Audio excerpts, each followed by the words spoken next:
যারা যেখানেই আছেন, বিভিন্ন শিক্ষা প্রতিষ্ঠানের শিক্ষক সহ ছাত্র ভাই বোনেরা, আসসালামু আলাইকুম।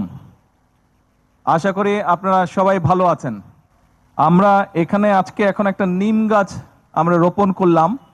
এই নিম গাছ নিয়ে আমি আপনাদেরকে একটা ছোট্ট স্টোরি, হয়তো কেউ কেউ জানেন, তারপরে আমি ছোট্ট স্টোরিটা বলি। আপনারা এখানে যারা হজে গিয়েছেন, নিশ্চয়ই এখানে অনেক মানুষ আছেন হজে গিয়েছেন। আরাফাতের যেখানে ছোট বন্ধু তোমরা যারা আছো, তোমাদের জানার জন্য আমি গল্পটা বলছি। গল্প না, এটা সত্যিকারের ঘটনা। আরাফাতের ময়দানের নাম তোমরা নিশ্চয়ই শুনেছ। সেই আরাফাতের ময়দানে যদি যাও তোমরা, এখন যদি ছবি দেখো, দেখবে ওখানে অনেক গাছ লাগানো। ছবিতে হয়তো বোঝা যাবে না কি গাছ, কিন্তু অনেকগুলো গাছ লাগানো। সেই গাছটি হচ্ছে নিম গাছ। এই নিম গাছ, এই যেটা দেখছো, আজকে থেকে 50 বছর আগে ওখানে কোনো গাছ ছিল না। আজকে থেকে 50 বছর আগে কোনো গাছ ছিল না। এটা খুব সম্ভবত 1978 সালের ঘটনা। 78 সালের ঘটনা। শহীদ রাষ্ট্রপতি জিয়াউর রহমান, উনি সৌদি আরবের তৎকালীন বাদশাকে বলেছিলেন, একবার উনি ওমরা পালন করতে গিয়ে যখন ওমরা পালন করে উনি আরাফাতের ময়দানে গিয়েছিলেন, তখন উনি দেখে বলেছিলেন যে আপনাদের এই মাঠটা ফাঁকা কেন? এখানে আপনারা যদি গাছ লাগান তাহলে হাজি সাহেবরা যখন আসে, তাহলে তো হাজি সাহেবরা গাছের নিচে সুন্দরভাবে বসতে পারে। কারণ একদম গাছবিহীন জায়গা, একদম ডাইরেক্ট রোদের মধ্যে, সৌদি আরবে খুব গরম, গাছবিহীন জায়গায় তো বসা কষ্টকর। তখন সৌদি বাদশাহ ওনাকে জিজ্ঞেস করেছিলেন যে আমরা এখানে কি গাছ লাগাবো, মরুভূমিতে কোনো কাজ হবে না। তখন শহীদ রাষ্ট্রপতি জিয়াউর রহমান বাংলাদেশের সায়েন্টিস্টদের সাথে কথা বলে বের করলেন যে নিম গাছ ওখানে হবে। এবং উনি তখন প্রায় 1 লক্ষের মতো নিম গাছের চারা পাঠিয়েছিলেন। পরে সৌদি সরকার সেই নিম গাছের চারা থেকে আরো কলব বের করে আরো হাজার হাজার লক্ষ লক্ষ গাছ লাগিয়েছে। কাজে এখন এই মুহূর্তে আমরা যদি আরাফাতের ময়দানে যাই, আমরা যেই গাছগুলো দেখব সব নিম গাছ। এবং ওই নিম গাছগুলোকে কিন্তু সৌদি আরবের মানুষজন নিম গাছ হিসেবে ডাকে না। ওই নিম গাছগুলোকে সৌদি আরবের মানুষ জিয়া ট্রি নামে ডাকে।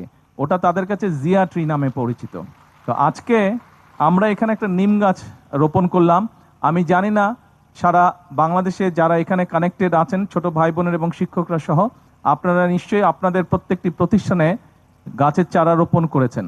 আমি আপনাদের সকলের কাছে বলবো, এমনকি এটা আমাদের ধর্মেও বলা আছে, নবী করিম সাল্লাল্লাহু আলাইহি ওয়াসাল্লামও বলে গিয়েছেন যে গাছ রোপণ করার জন্য। সবুজ রংটা ওনার কাছে খুব পছন্দ ছিল এবং উনিও অনেক গাছ রোপণ করেছেন। এই গাছ আমাদেরকে বিভিন্নভাবে, আমাদের পরিবেশ থেকে শুরু করে বিভিন্নভাবে আমাদেরকে এই গাছ আমাদের জীবনে উপকার করে থাকে। আজকে ছোট বন্ধু তোমরা যারা আছো, তোমরা যদি প্রতি বছর আগামী সারা জীবন যতদিন বাঁচবে তোমরা, আমি চাই তোমাদেরকে একটা অনুরোধ করব, একটা উপদেশ দিব, প্রত্যেক বছর তোমরা একটা একটা করে গাছ প্রত্যেকে রোপণ করবে। তোমরা যদি প্রত্যেকে একটা করে রোপণ করো গাছ, তুমি দেখবে গাছটা যখন একটু বড় হবে তখন তোমার বন্ধুর মতন মনে হবে তাকে।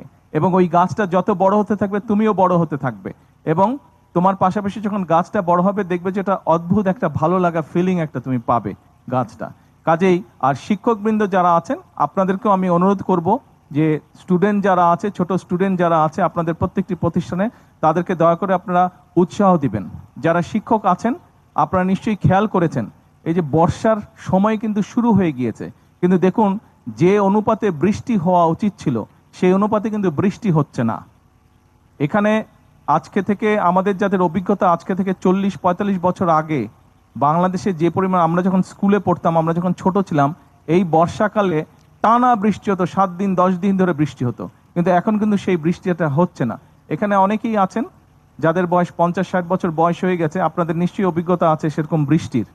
তো বৃষ্টিটা কমে গেছে। আমরা বাংলাদেশে 20 কোটি মানুষ, স্বাভাবিক বসত বাড়ি সবকিছু, রাস্তাঘাট নির্মাণের জন্য বহু গাছ অনেক সময় কেটে ফেলতে হয়েছে। এর বাইরেও অনেক মানুষ অনেক গাছ বিভিন্ন কারণে কেটে ফেলে।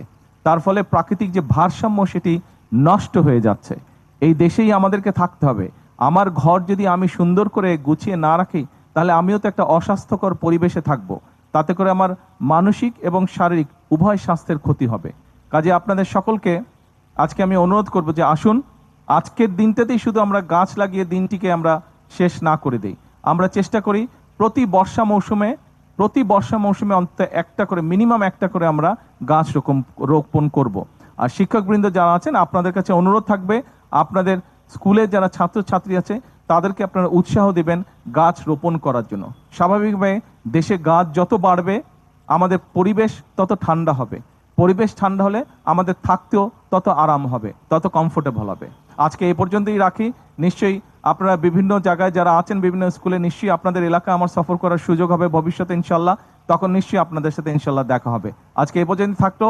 ছোট বন্ধুরা, তোমাদের কাছে আমার আহ্বান থাকলো, প্রত্যেক বছর একটা করে গাছ রোপণ করবে, গাছের চারা রোপণ করবে। সেটা তোমার স্কুলের মাঠের পাশেই হোক, সেটা তুমি যেখানে বাসার যেখানে থাকো তুমি সেখানেই হোক, অর্থাৎ কোনো খালি জায়গা দেখলে, যেই জায়গা মানুষের ব্যবহারের জন্য নয়, দয়া করে সেখানে একটি গাছ লাগাবে। ঠিক আছে? ঠিক আছে? কে কে গাছ লাগাবে হাত তুলো তো দেখি, আমি এখান থেকে দেখতে পাবো। গাছ রোপণ করবে কে কে? Very good. এই যে আমরা অনেকগুলো গাছ রোপণ করতে পারবো। চলো আমরা প্রত্যেক বছর এখন থেকে একটা করে গাছের চারা, প্রত্যেকে একটা করে গাছের চারা রোপণ করব। আর তোমাদের যদি কারো নতুন ভাই বোন হয়, তাহলে ভাই বোনের নামেও একটা করে গাছ রোপণ করবে। তোমার ভাই বোনও বড় হবে, সেই গাছটিও বড় হবে। সকলকে ধন্যবাদ।